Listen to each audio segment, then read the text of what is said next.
कोई चढ़ा सकता है सिर? बताओ, कोई चढ़ा सकता है सिर? हमारी समझ में तो कोई नहीं चढ़ा सकता सिर। हाँ, अपराधी जो है जब अपराध करता है तो उसे फांसी की सजा सुनाई जाती है, तो उसको कुर्बानी नहीं कहते हैं, याद रखना है। फांसी की, वो तो अपराधी को सजा दी जा रही है, लेकिन रावण को किसी ने सजा थोड़ी दी।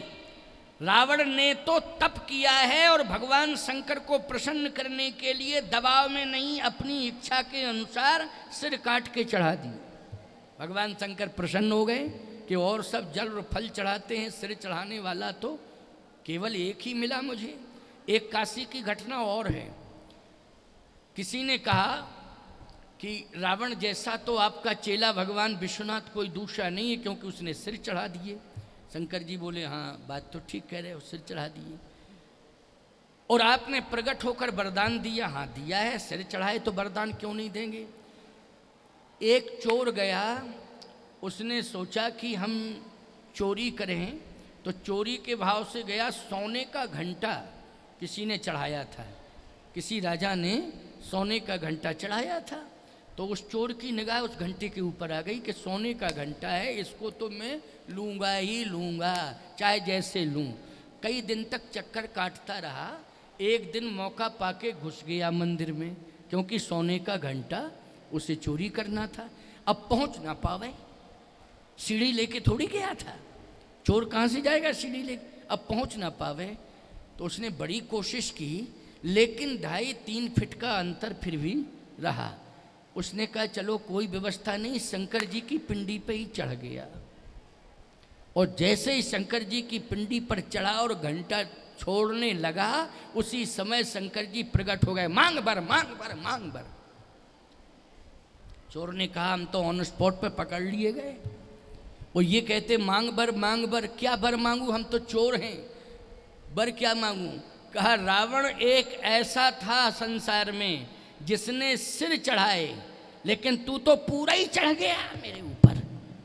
रावण ने केवल सिर चढ़ाया था, तू तो पूरा ही चढ़ गया मेरे ऊपर, इसलिए मांग बर मांग बर मांग बर। कहने का तात्पर्य मेरा ये है, वो शंकर जी के चरणों में गिर पड़ा, कहता है प्रभु क्षमा करो, अब मुझे ना घंटा चोरी करना है, ना मुझे संसार में कोई चोरी करनी है।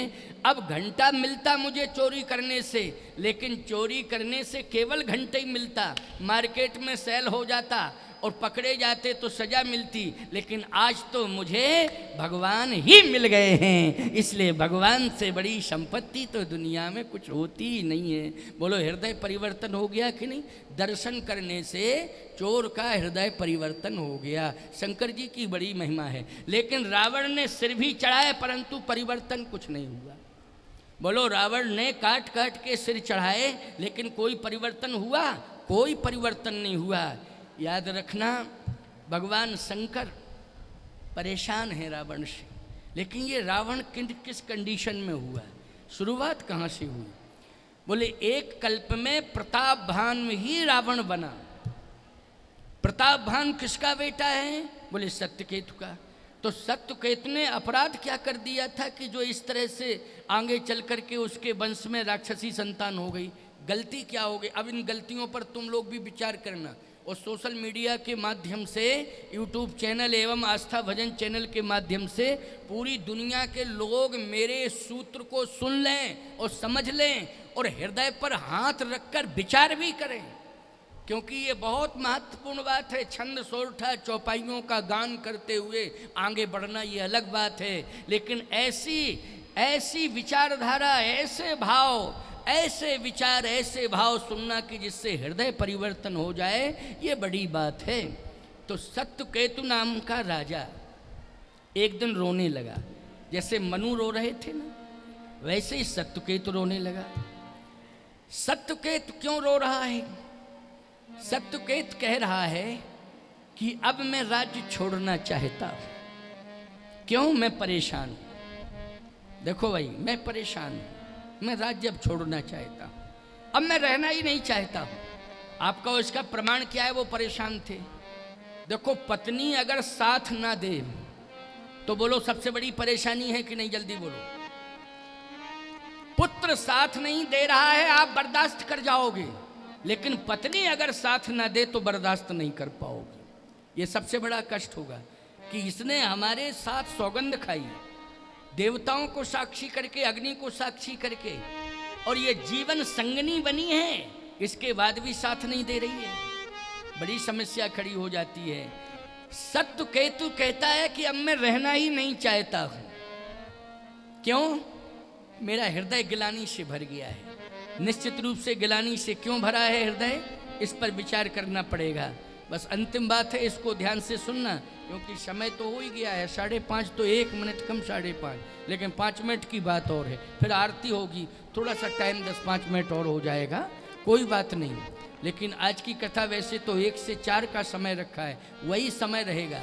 आस्था भजन चैनल से भी ठीक 1 बजे से लेके 4 बजे तक का ही समय सुनिश्चित हुआ है, इसलिए उसमें कहीं भी अंतर नहीं हो सकता है। आज तो मजबूरी के कारण अंतर हुआ है और परिवर्तन हुआ है, इसलिए आज का दिन तो अंतर में इसलिए गया। सत्यकेतु को कष्ट क्या है?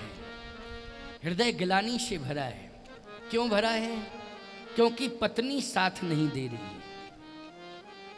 पत्नी साथ नहीं दे रही है। भागवत में भी आत्मदेव जी का हृदय गिलानी से भर गया था, और आत्मदेव का हृदय गिलानी से भरा, इसलिए घर छोड़ करके नर्मदा जी के तट पर गए तपस्या करने के लिए। क्यों? पत्नी कर्कशा थी, पत्नी सुंदर व्यवहार नहीं करती थी। उसका परिणाम क्या निकला? धुंधकारी बेटा हुआ। कैसा बेटा हुआ?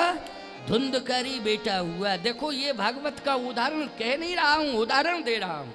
आत्मदेव बड़े सज्जन थे और आत्मगिलानी से भर गए कि पत्नी का व्यवहार मेरे प्रति अच्छा नहीं है, और गिलानी से घर छोड़ करके नर्मदा जी के तट पर तपस्या करने लगे। धुंधकारी जैसा पुत्र हुआ कि नहीं हुआ? इसका मतलब ये कि आत्मदेव के संस्कार नहीं आए थे। किसके संस्कार आए थे? पत्नी के संस्कारों का प्रवेश हो गया। आज सत्यकेतु के जीवन में क्या है? पत्नी साथ नहीं दे रही, तो एक दिन रो करके कहने लगे कि राज बेटे को बुलाओ, उसे राज्य दे दूं। जैसे ही बेटे को बुलाया गया तो सत्यकेतु ने कहा, बेटा राज्य ले लो। बेटा बोला, मना कब किया? कभी मना किया हो तो बताओ, तुम देना नहीं चाहते थे इसलिए। लाओ, हम तो तैयार बैठे हैं, हम तो लेने के लिए ही तैयार हैं। ये मैं नहीं कह रहा हूं, रामायण में लिखा है। बोले, जेठे सुतही, जेठे सुतही राज नृप दीन्हा, ओ हरि हित आप गमन बन कीना। बड़े बेटे को राज्य दिया और आप गमन बन कीना। आप मानी अकेले, नहीं तो ऐसा लिखा जाता नारी समेत गमन मन कीना, लेकिन हरिहित आप मानी अकेला गया है, पत्नी साथ में नहीं गई। परिणाम क्या निकला? रोता हुआ जा रहा है और जंगल में तपस्या कर रहा है, लेकिन तपस्या फलीभूत नहीं हुई, क्योंकि पत्नी ने साथ नहीं दिया है।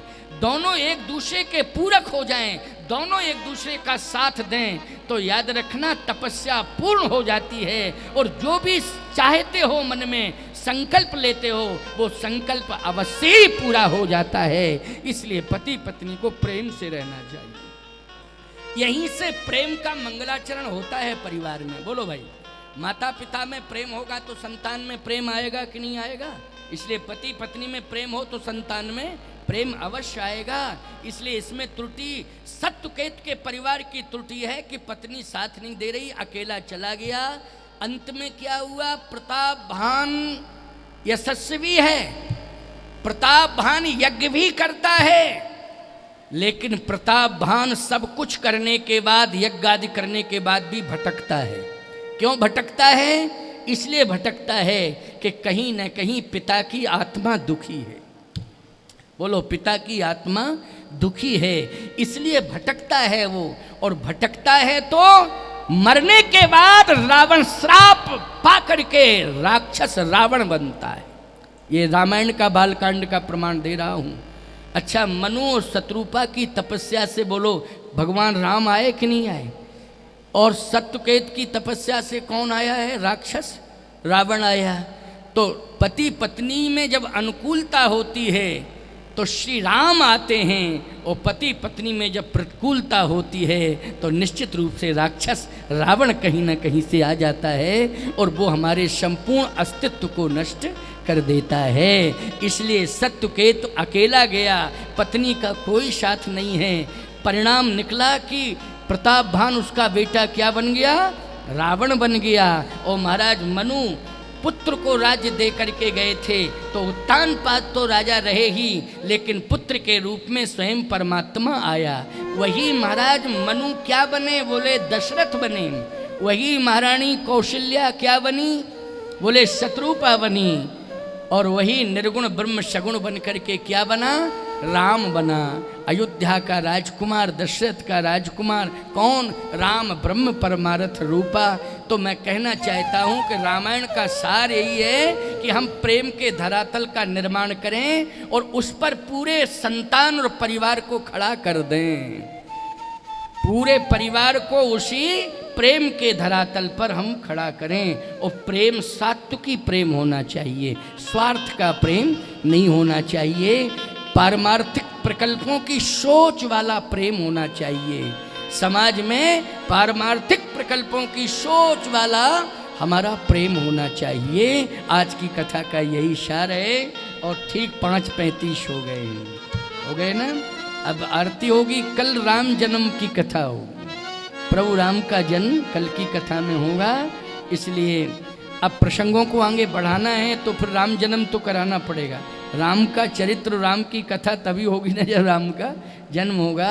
इसलिए आज ही मैं करा देता, वैसे राम का जन्म पहले ही दिन करा देता, लेकिन समय का अभाव है।